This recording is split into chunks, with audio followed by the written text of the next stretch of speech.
አንድ ኢማም ሶላት ሲያሰግድ ፋቲሐን ሲቀራ ኸይሪል መግዱቢ እያለ ነውና የሚቀራው አንድ ፊደል በሌላ ፊደል መቀየር እንዴት ይታያል? መቀየር ካልተቻለስ ኢማሙን ተከትሎ መስገድ ይቻላልን? የሚል ጥያቄ። ሶላትን ሌሊት የሰገድኩ 4 ረክዓ ከሰገድኩ በኋላ ውትርን ሳልሰግድ ሆዴ ላይ አየር ነገር ያጨናንቀኛል። ወደ ሽንት ቤት ሄጄ እንደገና ውዱእ ሳደርግ የሱብሒ አዛን ያደርጋል። ይሄኔ ውትርን ብቻ ነው ወይስ የሌሊቱንም ሶላት ቀዷ ማውጣት አለብኝ? የሚል ጥያቄ። ከዚህ በፊት ነድር ነበረብኝ። እናም ለምን ብዬ እንደነየትኩኝ ተረሳኝ። አሁን ሰፈር ላይ ላሉ ምስኪኖች ለየቲሞችና ለመስጂዶች ብሰጠው ችግር አለው? የሚል ጥያቄ። የሚታወቀው በሀገራችን ታክሲ ውስጥ ሴትና ወንድ አብሮ ነው የሚቀመጠው። እኔ ደግሞ ሁልጊዜ ስራ ጠዋት እገባለሁ፣ ጠጋ በሉ እያሉ ሰው ይጨምራሉ። በዚህ ሁኔታ ወንድ አጠገቤ በመቀመጡ ውዱኤ ይፈርሳል? ያብራሩልኝ የሚል ጥያቄ። እህቴ ከ80 ግራም በላይ ወርቅ ነበራት። 4 ዓመት ዘካ አላወጣችም። አሁን ግን ሽታው ቀንሷል። ማውጣት ያለባት አንድ ጊዜ ብቻ ነው ወይስ ለ4 ዓመቱ ለእያንዳንዱ ነው? ቢያብራሩልኝ ጀዛኩሙላህ የሚል ጥያቄ። ዲን ጉዳይ ላይ ለቀልድም ቢሆን ማላገጥ ኩፍር ነው ተብሏል። እኔ ደግሞ የወስዋስ በሽታ አለብኝ። በማንኛውም የዲን ጉዳይ ላይ ጓደኞቼ ሲናገሩና ሲስቁ ሁሉንም ነገሮች ወደ ማሾፍ ወስደዋለሁ። አታሹፉ ስላቸውም አላሾፍንም ይሉኛል። ድንገት ቢቀልዱና ድንገት የጠላሁት ብሰማ ካፍር ሆናለሁ የሚል ጥያቄ። فاغتنم رحمك الله حياتك النفيسة واحتفظ بأوقاتك العزيزة.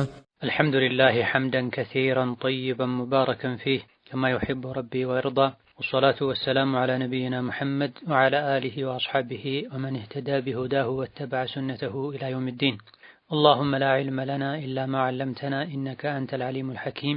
يا معلم آدم وإبراهيم علمني، ويا مفهم سليمان فهمني، وأعوذ بك اللهم أن أقول فيك ما ليس لي به علم فأضل وأضل.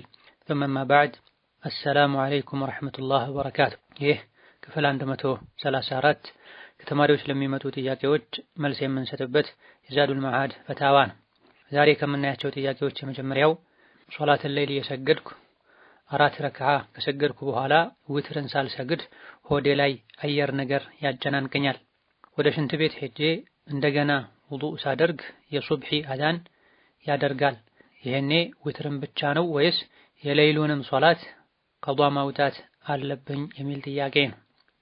በቋሚነት የሚሰግዱት ዊትር 5 ረክዓ ወይም 7 ረክዓ ከነበረና 4 ረክዓ እንደሰገዱ 3 ወይም 1 ረክዓ ከቀረ በኋላ ውዱእ ማደስ አስፈልጎ የፈጅር አዛን በማለቱ ምክንያት የዊትር ሶላት ወቅት ከተጠናቀቀ ኋላ ላይ ቀዷ የሚወጣው የቀረው ብቻ ነው። ከዛ በፊት በትክክል የተሰገደው 4 ረክዓ ቀዷ አይወጣም። ነገር ግን ሰዓቱ ካለፈ በኋላ ረፋድ ላይ ቀዷ ሲወጣ ጥንድ ተደርጎ ነው የሚሰገደው።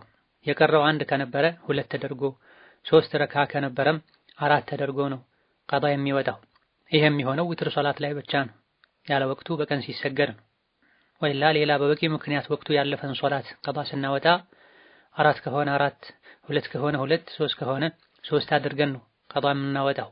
በቀን ዊትር ስለሌለ ነው ማታ ያለፈን የዊትር ሶላት በቀኑ ክፍለ ጊዜ ሲሰገድ 1 በመጨመር ጥንድ ተደርጎ የሚሰገደው። ሌላኛው ጥያቄ እንደሚታወቀው በሀገራችን ታክሲ ውስጥ ሴትና ወንድ አብሮ ነው የሚቀመጠው። እኔ ደግሞ ሁልጊዜ ስራ ጠዋት እገባለሁ፣ ጠጋ በሉ እያሉ ሰው ይጨምራሉ። በዚህ ሁኔታ ወንድ አጠገቤ በመቀመጡ ውዱኤ ይፈርሳል? ያብራሩልኝ የሚል ጥያቄ ነው። ወንድ አጠገብ በመቀመጡ ብቻ ውዱእ አይፈርስም። ነገር ግን ወንድ ጠጋ ብሎ መቀመጡን ተከትሎ ወንጀል ተሰርቶ ወንድና ሴት ሲነካካ ስሜት ተቀስቅሶ ውዱእ የሚያፈርስ እርጥበት ፈሳሽ ነገር ከወጣ ብቻ ነው ውዱእ ሊፈርስ የሚችለው። ነገር ግን ወንድና ሴት ተጠጋግቶ ተነካክቶ መቀመጡ ወንጀል ነው፣ የወንጀል በር ነው። ስለዚህ ወንድ ከሴት ጋር ሊጠጋጋ ሊነካካ፣ ሴትም ከወንድ ጋር ልትጠጋጋና ልትነካካ አይገባም። ሰዎችን መርዳትና ማስደሰቱ ሸሪዓን በማይጻረር አላህን በማያስቆጣ መልኩ መሆን አለበት። ስለዚህ ከወንድ ጋር መነካካትን በማያስከትል መልኩ ራቅ ብሎ በመቀመጥ ከእንዲህ አይነቱ ነገር ራስን ማራቅ፣ ሰውን በማስቀመጥ እንዲተባበሩ ጥያቄ የቀረበም እንደሆነ ሸሪዓ የማይፈቅድን ነገር በማድረግ መተባበር እንደማይቻል በማመንና አስፈላጊ ከሆነ በማሳመንና በማስረዳትም ከእንዲህ አይነቱ ነገር ማራቅ ያስፈልጋል። ሌላኛው ጥያቄ አንድ ኢማም ሶላት ሲያሰግድ ፋቲሐን ሲቀራ ኸይሪል መግዱቢ እያለ ነውና የሚቀራው አንድ ፊደል በሌላ ፊደል መቀየር እንዴት ይታያል? መቀየር ካልተቻለስ ኢማሙን ተከትሎ መስገድ ይቻላልን? የሚል ጥያቄ ነው። ከሶላት አርካኖች መሰረቶች መሃል አንዱ ፋቲሐን መቅራት ነው። ፋቲሐ በሚቀራበት ጊዜ ደግሞ ተስተካክሎ መቀራት አለበት። አላህ ተባረከ ወተዓላ ቁርአንን አውርዶት ጅብሪል ወደ ነብዩ አለይሂ ሰላቱ ወሰላም አድርሶ ነብዩ መሐመድን ጅብሪል ባስተማረህ መሰረት ተከትለህ ቀራ ተብለዋል። እኛም የእሳቸው ተከታዮች ይቅረኡ ከማ ዑሊምቱም ተብለናል። በተስተማራችሁት መሰረት ቅሩ ተብለናል። አቀራር ላይ በተለይ ፋቲሐ ሲሆን ማንኛውም አማኝ ሰጋጅ ፊደልና አናባቢን ሳያዛባ የመቅራት ግዴታ አለበት። ፋቲሐ ላይ ትርጉምን ሊቀይር የሚችል የፊደል ወይም የአናባቢ ለውጥ ማድረግ ሶላትን ያበላሻል። ገይሪል መግዱቢ የሚለውን ኸይሪል መግዱቢ ወይም ከይሪል መግዱቢ ብሎ መቅራት ፊደልን በፊደል መቀየር ይሆናል። ስለዚህ በዚህ መልኩ የሚቀራ ሰው የማስተካከል ግዴታ አለበት። ማስተካከል ያልቻለ ለኢማምነት ራሱን ማስቀደም የለበትም። ከኋላው ያሉት የራሱ አይነት ሰዎች ካልሆኑ በስተቀር አዲስ ሰለምቴዎች ሆነው ወይም ፊደል መለየት የሚከብዳቸው ሆነው ከሱ የማይሻሉ ሰዎች ከሆኑ አስከትሏቸው ሊሰግድ ይችላል። ከሱ የሚሻል ሰው ያለ እንዲህ አይነት ሰው ለኢማምነት ሊገባ አይገባው። እንዲህ አይነት ኢማም የገጠመው ሰውም ሊመክረው አንተ ማሰገድ አትችልም ከኋላ ሁን ሊለው ይገባል። እምቢ ካለ ሌላ አማራጭ መፈለግ ነው የሚጠበቅበት። ሌላኛው ጥያቄ ከዚህ በፊት ነድር ነበረብኝ እናም ለምን ብዬ እንደነየትኩኝ ተረሳኝ። አሁን ሰፈር ላይ ላሉ ምስኪኖች ለየቲሞችና ለመስጂዶች ብሰጠው ችግር አለው የሚል ጥያቄ ነው። በመሰረቱ ነድር መግባት የተጠላ ነው። አላህን ተባረከ ወተዓላ እንዲህ ካረከልኝ እንዲያረግልሃለሁ፣ እንዲህ ካላረክልኝ አላረግም እንደማለት ነው የሚሆነው። እንዲህ ካረከልኝ እንዲያረግልሃለሁ ከማለት ይልቅ መልካሙን ስራ ሰርተውት አላህን መለመን ነው የሚሻለው። ከአላህ ኸይርን ነገር መጠበቅ ነው የሚመረጠው። ሆኖም አንድ ሰው ከተሳለ ስለቱ ወንጀል እስካልሆነ ድረስ ስለቱን የመሙላት ግዴታ አለበት። እንዲህ ነገር ከተሳካለኝ ይሄን ያክል ሶላት ሰግዳለሁ፣ ይሄን ያክል ቀን ጾማለሁ፣ ይሄን ያክል ምስኪን አበላለሁ ብሎ የተሳለ ስለቱን የመሙላት ግዴታ አለበት። ያሰበው ሲሳካለትና ሲሆንለት። ነድርን መሙላት ግዴታ ከሆነ ያሰቡት እንደተሳካ ስለትን ፈጥኖ መሙላት ተገቢና አስፈላጊ ነው። መዝግቦ መያዝም ለዲኑ የሚጠነቀቅ ሰው ስራ ሊሆን ይገባዋል። ይህ እንዳለ ሆኖ አንድን ስለት ተስሎ ስለቱ ምን እንደሆነ የረሳ ሰው በመጀመሪያ ደረጃ በተቻለው ያክል ለማስታወስ መጣር አለበት። ሰደቃ አበላለሁ ነው ያልኩት፣ እጾማለሁ ነው ያልኩት፣ እሰግዳለሁ ነው ያልኩት ኢላ ገይሪ ዛሊክ ለማስታወስ መጣር አለበት።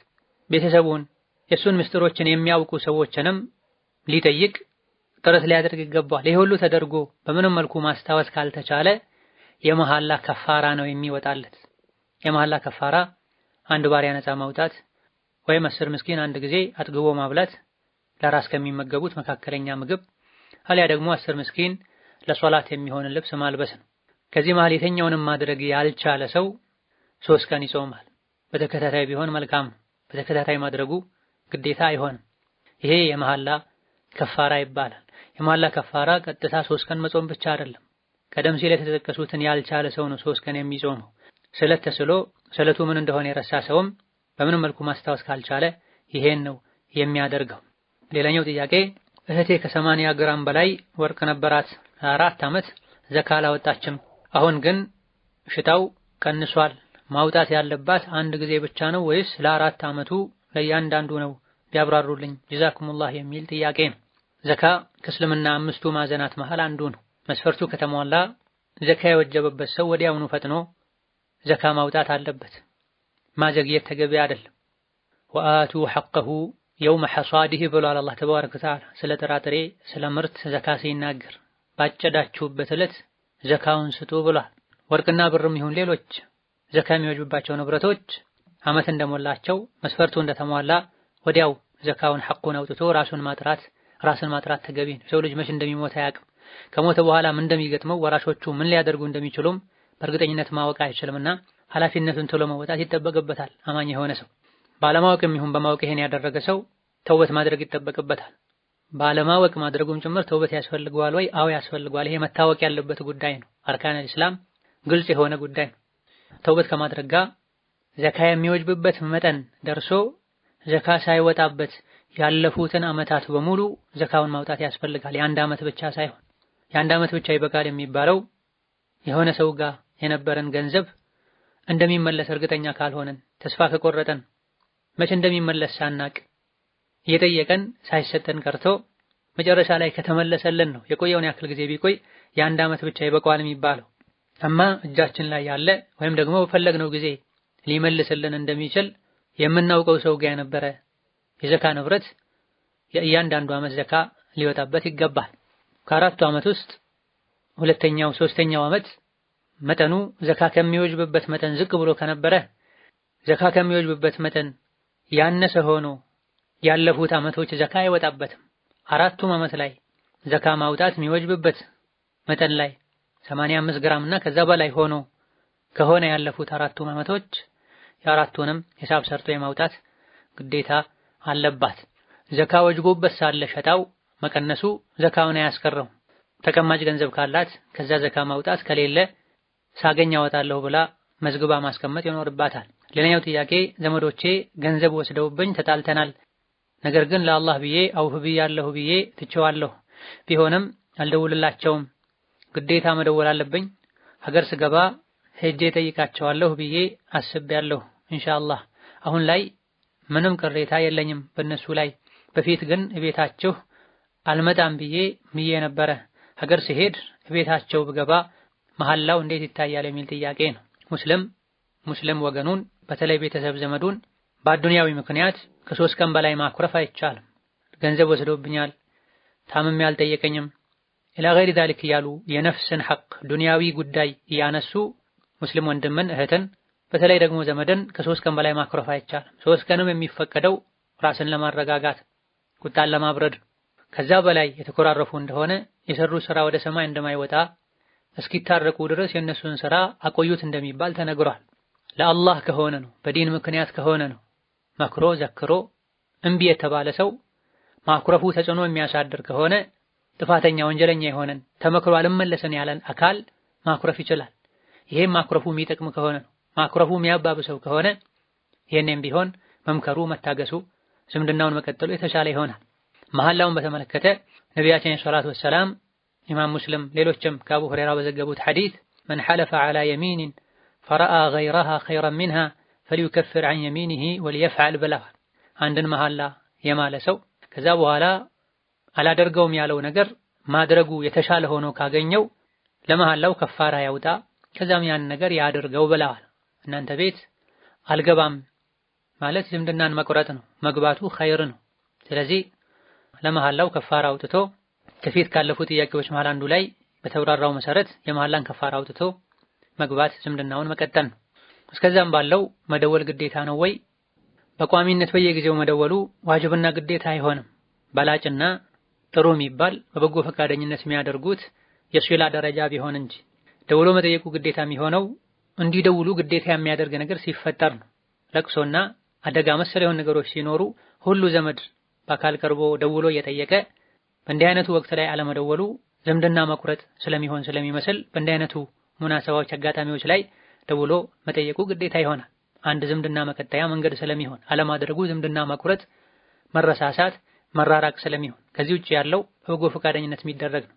እንዲደውሉ የሚያደርጉ ችግሮች እንኳን ባይኖሩ አጋጣሚዎች እንኳን ባይፈጠሩ ሙሉ በሙሉ መደወል ማቆሙ ዝምድና ተቆረጠ የሚያስብል ደረጃ መድረስ የለበትም። አልፎ አልፎ መደወል ያስፈልጋል። ደውሎ ሰላም ማለቱ ዝምድና መቀጠሉ አስፈላጊና ኢማን የመኖር ምልክት ነው። ነብዩ ሰለላሁ ዐለይሂ ወሰለም ዝምድናን ቀጥሉ፣ ሰላም አለይኩም ማለትን አብዙ፣ ለምታውቁትንም አታውቁትንም ሰላም አለይኩም በሉ፣ ሙስሊም እስከሆነ ድረስ ምግብን መግቡ፣ ሌሊት ላይ ተነስታችሁ ስገዱ፣ ዝምድናን ቀጥሉ፣ በሰላም ጀነት ትገባላችሁ ብለዋል ነብዩ ሰለላሁ ዐለይሂ ወሰለም።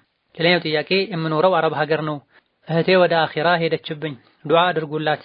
ኑዛዜ አድርጋለች። 7ኛ ቀን ወር ምናምን አመታት እንዳይደረግብኝ ብላ ደጋግማ ተናግራለች። እኔም በትክክል ኑዛዜዋን ለቤተሰብ አስተላልፌያለሁ። ነገር ግን ቤተሰቦቻችን ይህ እንዴት ይሆናል ብለው እንግዳ ወር ቆጥሮ ይመጣል፣ በሀገሩ አልተለመደም አሉ። የሰባቱንም ቀን ሰደቃ አድርገዋል። አሁንም ወሩ የተደገሰ ነው። ከኔ ጋር ሰዎች ለለቅሶ ሲመጡ ማስተዛዘኛ የሰጡኝን ብር ለእናቴ ልላክላት፣ ገንዘብ ስለሌላት ለሰደቃው እንዳትበደር እኔ ባልክም ማድረጓ አይቀርም። እንዲሁም የእህቴ ባለቤቷ በህይወት የለም። አንድ የ6 ዓመት ልጅ ከኛ ጋር አላቸው። እህቴ ከኔ ጋር ወርቅና ልብስ አላት። ወርቁን ለልጁ ሲያድግ ይሆነዋል ብዬ አስቀምጬዋለሁ። ግን ያስቸገረኝ ልብሶቿንና ሳትሞት በፊት የምትጠቀማቸውን ቅባትና የመሳሰሉትን ምን ላድርግ? የሚሸጡትን ሸጬ ብር አስቀምጫለሁ። ቀሪዎቹን ለምስኪን ልስጥላት ወይስ ለእናትና ለእህቶቻችን ልስተው? በተጨማሪ እህቴ ከመሞቷ በፊት ለምትታከምበት አሰሪዬ ትንሽ ገንዘብ ረዳችኝ። ግን ያንን ገንዘብ ሳትታከምበት ሞተች። እርሷ ስትሞት ያለኝ ገንዘብ ይህ ብቻ ነበር እና ከዚህ ገንዘብ ላይ ነበረ የምበላው፣ የቤት ክራይ የምከፍለው፣ ልብስም ገዝቻለሁ፣ የተረፈም አለ። ሐራም ይሆንብኛል? ሌላው እኔ ቦታ ስገዛ ችለሽ ከሰራሽ ቦታው የጋራ ይሆንልሻል፣ ብሩን ትከፍኛለሽ፣ ትርፉን የጋራ ብያት ነበር። ግን ሳትከፍለኝ ሞተች እና ለሷ ቃል ስለነበረኝ ለልጁ የጋራ ማድረግ አለብኝ ወይ? እንደታመመች ወደ ሀገር ልልካት ስለነበረ ብዙ ዕቃዎች ገዛሁላት በራሴ ገንዘብ። ግን ሀገር ሳትሄድ ሞተች እና እነዚህ ዕቃዎችስ ብጠቀምባቸው የሰጡትን እንደማስመለስ ይሆንብኛል? ወደፊትም ልጁ ከኔ ጋር ሲኖር እንዴት አድርጌ ጥንቃቄ ማድረግ ይገባኛል? ያብራሩልኝ የሚል እጅግ በጣም ሰፊ የተለያዩ ነጥቦችን የያዘ ጥያቄ ነው። አላህ ተባረከ ወተዓላ ይማራት፣ ቀብሯን ጀነት ያርግላት፣ እኛንም ኻትማችን ያስተካክልልን። ለመላ ሟች ሙስሊሞች አላህ ተባረከ ወተዓላ ይዘንላቸው። ጥያቄውን በተመለከተ ለሟች ሰደቃ ለማድረግ ቀን መገደብ አያስፈልግም። ሸሪዓን ሱናን በጠበቀ መልኩ ለሟች ሰደቃ ማድረግ አጅሩ ይደርሳል። ነቢያችን ሰለላሁ ዐለይሂ ወሰለም እናቴ በድንገት ሞታለች፣ በድንገት ባትሞት እንዲያድርጉልኝ ብላ የምትናገር ይመስለኛል፣ ሰደቃ ላርግላት እንዴ ተብለው ተጠይቀው አዎ አድርጉላት፣ ከሰደቃ ሁሉ የተሻለ ሰደቃ ውሃ ማጠጣት ነው ወይም ውሃ ነው ብለዋል አለይሂ ሰላቱ ወሰላም። ስለዚህ አስሉ ለሟች ሰደቃ ይደርሳል፣ አፈጻጸሙ ቢድዓ ወንጀል እስከሌለበት ድረስ። አፈጻጸሙ ቢድዓ ወንጀል ካለበት በዲናችን ጉዳይ አዲስ ነገር የፈጠረ ስራው ተመላሽ ነው ተብሏልና ጥቅም አይኖረው። ስለዚህ ለፍተን ሰርተን ስራችን ዋጋ ቢስ እንዳይሆን በሱና መሰረት ልናደርገው ይገባል። ሟች በሞተበት በ3ኛ ቀን፣ በ7ኛ ቀን፣ በ40ኛ ቀን ተብሎ የሚደረግ ሰደቃ የለም በሸሪዓችን። ሱሐቦች ታቢዒዎች ዘንድ የሚታወቅ አይደለም። ነቢያችን ሰለላሁ ዐለይሂ ወሰለም በርካታ ሱሐቦቻቸውን ቀብረዋል። በህይወታቸው ከፋጢማ በስተቀር ሁሉንም ልጆቻቸውን ራሳቸው ቀብረዋል። የተለያዩ ውድ የሆኑ እንደ ሐምዛ ያሉ ሱሐቦችን ቀብረዋል።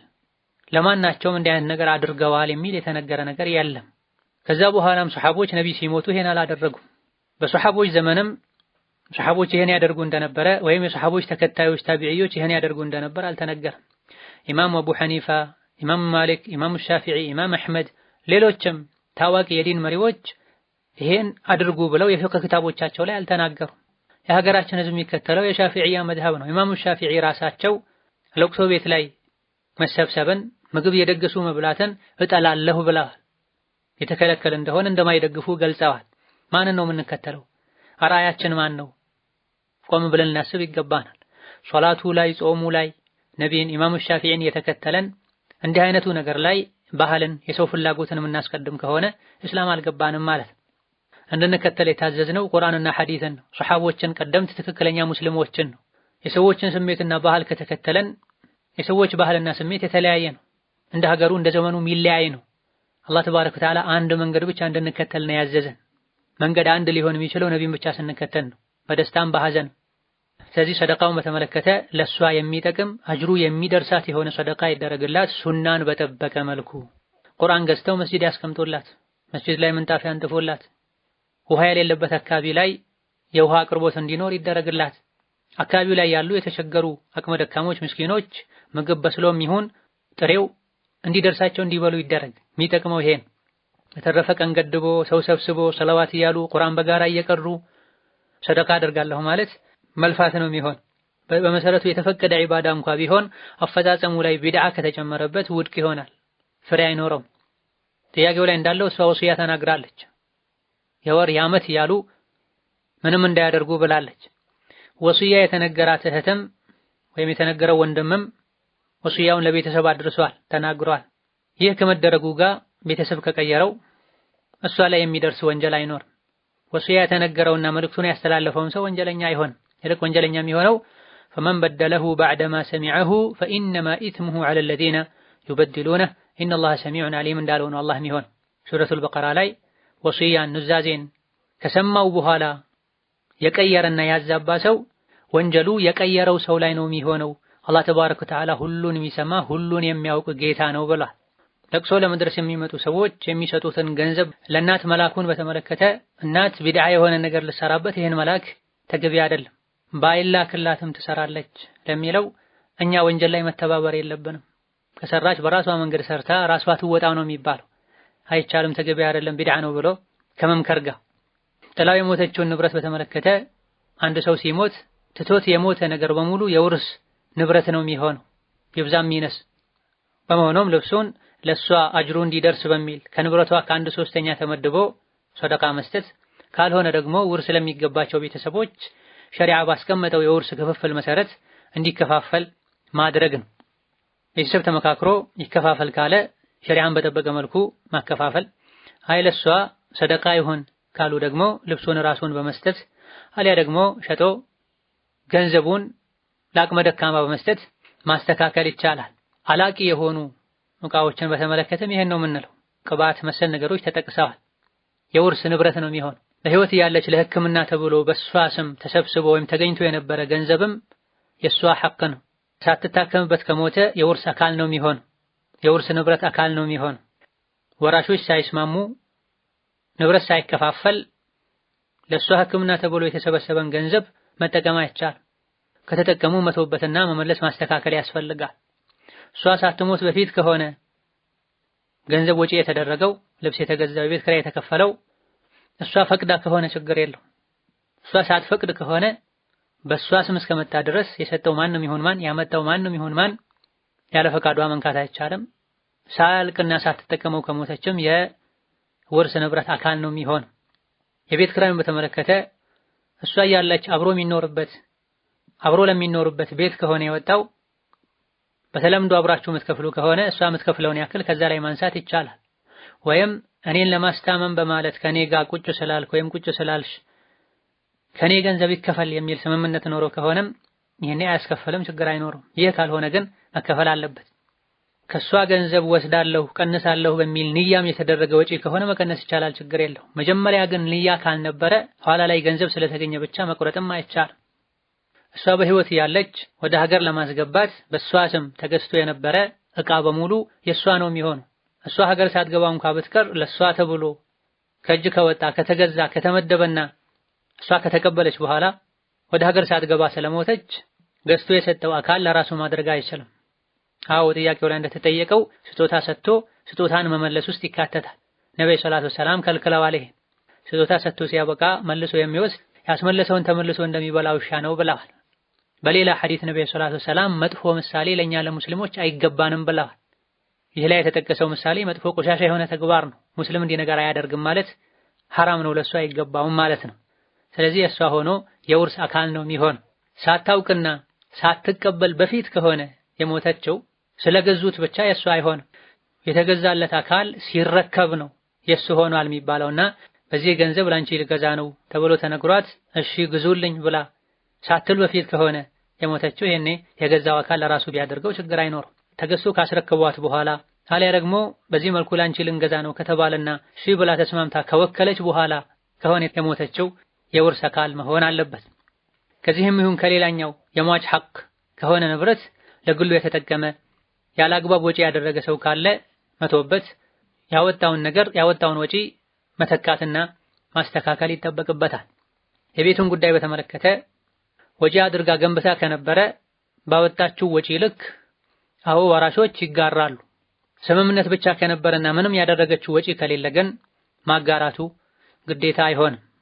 የልጁን አያያዝና አስተዳደግ በተመለከተ ቁርአን ላይ ሐዲስ ላይ በተነገረው መሰረት በመልካም እንክብካቤ መያዝና እናት ወላጆቹ የሚያደርጉትን ሁሉ በተቻለ ያክል ለሱ ማድረግ ነው። የራስ ልጆችን በሚይዙት መልኩ መያዝ ነው። ነገር ግን የቲምን ንብረት በተመለከተ ከፍተኛ ጥንቃቄ ማድረግ ያስፈልጋል። በግፍ በበደል የቲምን ንብረት የሚበሉ እሳት ነው የሚበሉት ብሏል አላህ ተባረከ ወተዓላ። ሌላኛው ጥያቄ ክርስቲያን እህት አለችኝ፣ ሱቅ ነው የምሰራው፣ ሱቋ ውስጥ መጠጥ ትሸጣለች። እናቴ ገጠር ነው ያለችው፣ አንዳንዴ ብር ትልክላታለች እና የምትልክላት ብር እንዴት ይታያል? ሐራም ይሆናል? ቢያብራሩልኝ የሚል ጥያቄ ነው። በላጩና የተሻለው ከሷ መብቃቃት ነው፣ ምንም አለመቀበል ነው።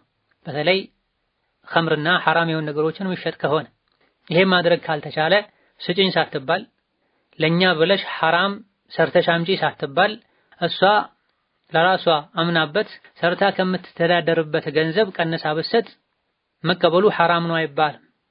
በሰሐቦች ዘመን በሙስሊም ሀገር ላይ የሚኖሩ የኩፍር መንገድ ተከታዮች ግብር የሚከፍሉበት ሁኔታ ነበር።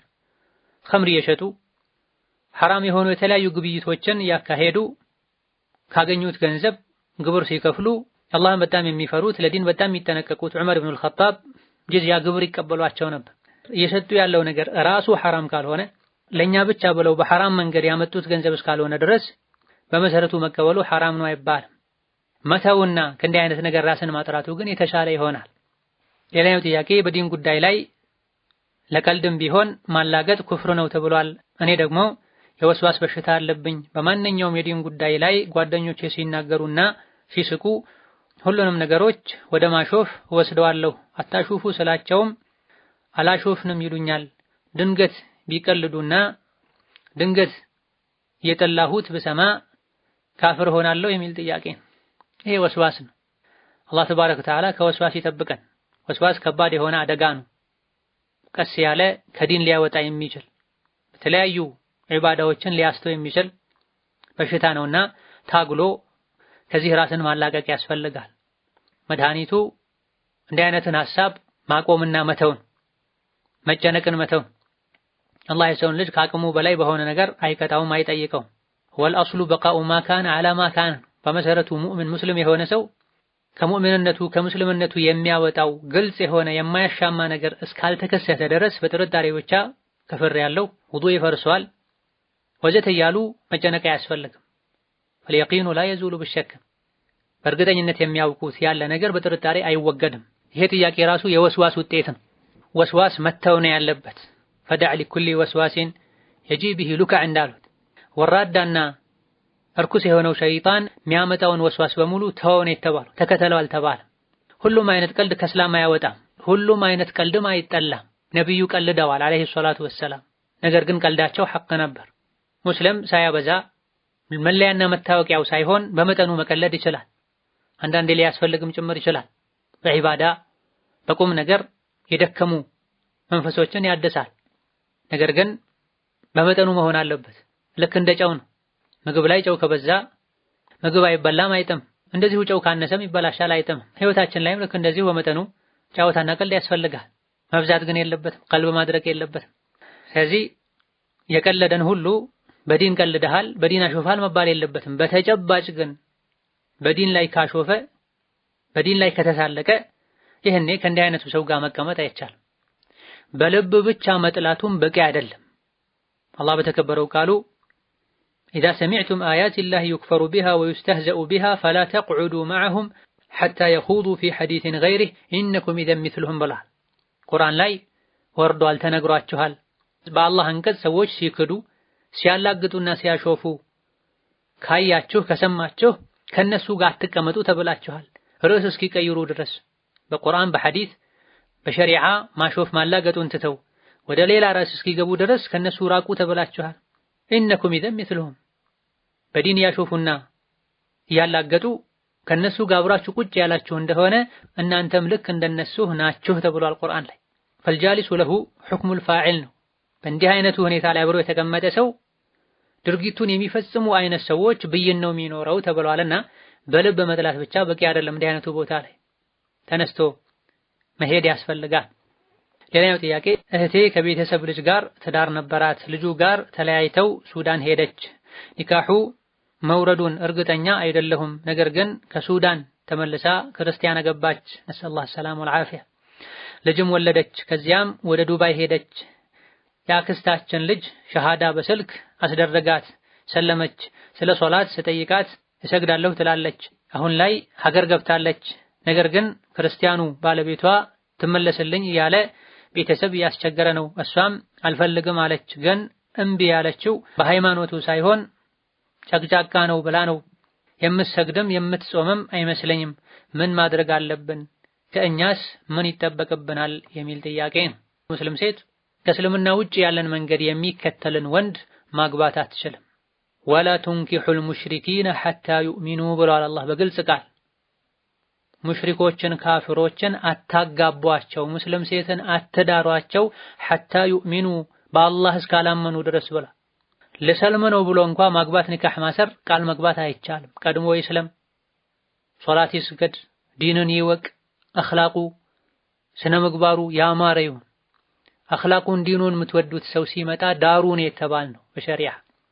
ላሰልመው ነው መስልሜ ላገባው ነው አይባልም። ሲጀምርም ሙስሊም ሴት ከአጅነቢ ወንድ ጋር በዚህ መልኩ መቀራረብ የለባትም። አይደለም ከካፍር ወንድ ከሙስሊምም ጋር ቢሆን አደብ ያለው ስርዓት ያለው ዲን ያለው በቤተሰብ በኩል ነው የሚመጣው። ባለንበት ጊዜ ሰዎች ከልክ በላይ ከዲን በመራቃቸው ምክንያት ሙስሊም ነው የምትል ሴት ካፍር የምታገባበት ሁኔታ በዝቷል። ምን ችግር አለው? አብሮ መኖር ነው፣ ሁሉም ባመነበት ይጓዝ የሚሉበት ሁኔታም አለ። ይሄ ጅህልና ነው፣ ሸሪዓን አለማወቅ ነው፣ የቁርአንን ህግ መናቅ ወይም መጣስ ነው። ላ ሁነ ሒሉን ለሁም ወላ ሁም የሒሉነ ለሁን የሚልም ሌላ አንቀጽ አለ። ሙስሊም ሴቶች ለካፍር ወንዶች ሐላል አይደሉም፣ ካፍር ወንዶችም ለሙስሊም ሴቶች ሐላል አይሆኑም ብሏል። ሐራም ዚና ነው የሚሆነው። ለስሙ እንኳ ጋብቻ ቢሉት ፍርድ ቤት ሄደው ቢያስሩት በቤተሰብ ቢያስሩት ሙስሊም ሴት ካፍር ወንድ ጋር የሚታሰርላት ኒካህ አይባልም። ሙስሊሞችም አላህን ፈርተው ከመጀመሪያ ጀምሮ ሴት ልጃቸውን በሸሪዓ መሰረት ሊያሳድጉ ሐላል ሐራም ሊያስተምሩ ሐያና ሒጃብ እንድታደርግ ሊያስደርጉ ይገባቸዋል። መውለድ ቀላል ነው፣ ከሰው አልፎ እንስሳም ይወልዳል። ማብላትም ቀላል ነው፣ ሰውም እንስሳም ያበላል የወለደውን። ቁም ነገሩ የወለዱትን አላህ በሚወደው መልኩ ማሳደግ ነው እንጂ የወለዱ ለካፍር ለፋጅር አሳልፎ መስጠት ለሳት መጋበዝ ነው የሚሆነው። እንደፈለገች አድጋ ካፍር አግብታ ስትፈልግ ምሰልም ስትፈልግ ምትከፍርን ሴት ከመውለድ ሳይወልዱ መቅረት ይሻላል። ስለዚህ እንዲህ አይነትን ሰው መምከር መገሰጽ ነው፣ ማስተማር ነው። ማስተማሪያ መምከሪያ መንገዶችን መቀያየር ነው፣ በተለያዩ ሰዎች መሞከር ነው። ይሄ ሁሉ ተደርጎ እምቢ ካለች ወማ ዐለይና ኢለል በላጉል ሙቢን፣ የኛ ግዴታችን ማድረስ ብቻ ነው፣ ዱዓ ማድረግ ነው። ነስአሉላህ የህዲየና ጀሚዓን ወየሩደና ኢላ ዲኒና ረደን ጀሚላ ኢነሁ ዐላ ኩሊ ሸይኢን ቀዲር ወቢልኢጃበቲ ጀዲር ወላሁ ተዓላ አዕለም። ወሰላሙ ዐለይኩም ወረሕመቱላሂ ወበረካቱሁ።